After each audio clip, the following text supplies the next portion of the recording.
Paul George a fait ses débuts à l'université d'État de Californie de Fresno, où il a notamment joué pour les Bulldogs de Fresno State. Lors de la draft de 2010, il est sélectionné au 10e rang par les Pacers d'Indiana, qu'il quittera cet été. Le Swingman signe son premier contrat avec la franchise pour 2 ans et 3,9 millions d'euros. Ses débuts sont prometteurs puisque sur la saison 2010-2011, il affiche une moyenne de points de 7,8 points et 3,7 rebonds par match.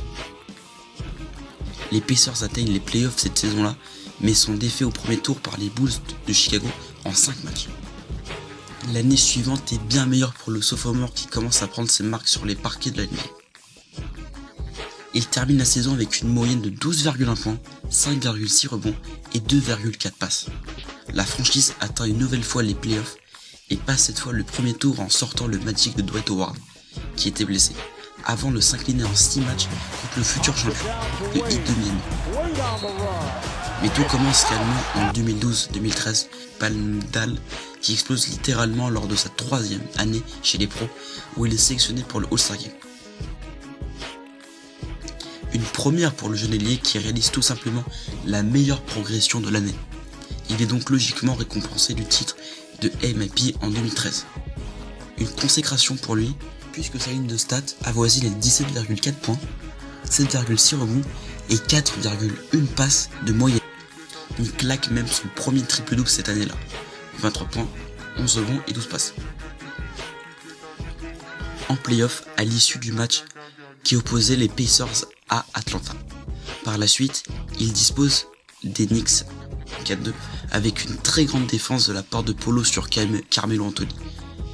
Ils atteignent donc la finale de conférence Est où ils retrouvent le Heat, emmené par le trio James, Wade, Bosh. Et quelle série! Il en a bien fallu aller au 7e match pour voir le King se défaire d'un Paul George en feu. On se souviendra dans un premier temps de ce shoot pris à 0,7 secondes de la fin de l'horloge pour arracher une prolongation inespérée. Un 3-point clutch venu de l'espace qui permet aux Pacers de prolonger le plaisir en overtime lors du premier match de la série. Mais ce n'est pas tout. George en rajoute le match suivant avec la victoire de son équipe sur le parquet de Miami, et un moment qui restera à jamais gravé dans nos mémoires. Le poster de Paul George sur Birdman lors du Game 2 de ses finales de conférence. Vous savez ici, Birdman là, celui qui a plein de tatouages qui ressemblent à rien. Ouais, c'est lui. Un dunk ahurissant venu de nulle part sur la tête de Chris Anderson, le pivot du Heat à l'époque. L'oiseau tombe presque au sol, du haut de ses 2,8 m, ne faisant pas le poids. Une action devenue emblématique. L'année suivante, il ne cesse de progresser.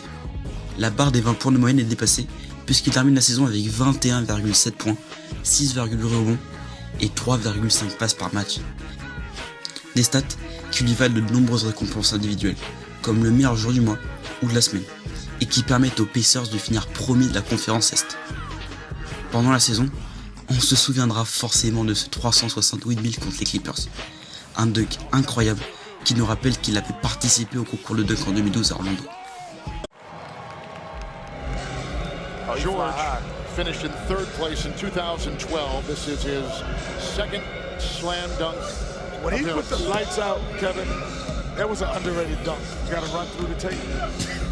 Oh, so now you admit it. Oh, okay. Sélectionné au All-Star Game de 2014, il poursuit son chemin en play-off, disposant en 7 manches des Hawks au premier tour et en 6 rencontres des Wizards. Malheureusement toujours, pas de finale NBA pour lui, puisque l'équipe s'incline à nouveau en finale de conférence Est contre le Heat, 4-2. Une défaite qui interviendra juste avant un tournant majeur dans la carrière de Polo. Alors en pleine préparation avec Team USA pour aller disputer la Coupe du Monde en Espagne, il se fracture le tibia et le péroné de la jambe droite, en retombant sur le pilier du panier en voulant contrer James Harden.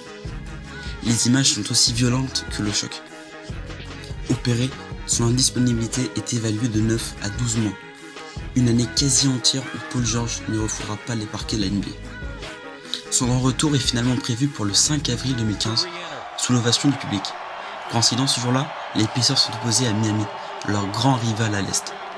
Cette saison va être compliquée pour la franchise d'Indiana qui n'atteint pas les playoffs.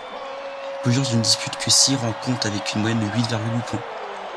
Il revient pourtant en force la saison d'après, notamment au niveau du scoring, Il claque même son record en carrière avec 48 unités lors de la défaite de son équipe chez le Jazz.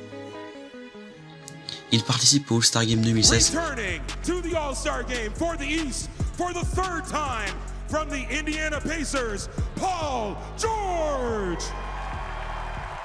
Où il marque 41 points. Avec son nouveau numéro sur le dos, Paul George refoule le parquet des playoffs le 16 avril 2016, mais il ne pourra pas empêcher l'élimination de son équipe contre les Raptors au terme d'un Game 7 longtemps indécis. Il termine la saison avec 21,1 points, 7 rebonds et 4,1 passes de moyenne. Son meilleur bilan depuis son entrée dans la cour des grands. En 2016-2017, il restera dans ses standards statistiques mais ne pourra de nouveau rien faire face à LeBron au premier tour des playoffs. Un sweep, voilà. Peut-être la défaite de trop qui lui fera dire publiquement qu'il veut rejoindre les Lakers en 2018. Et vous préférez quel Paul George? Numéro 24 ou numéro 13?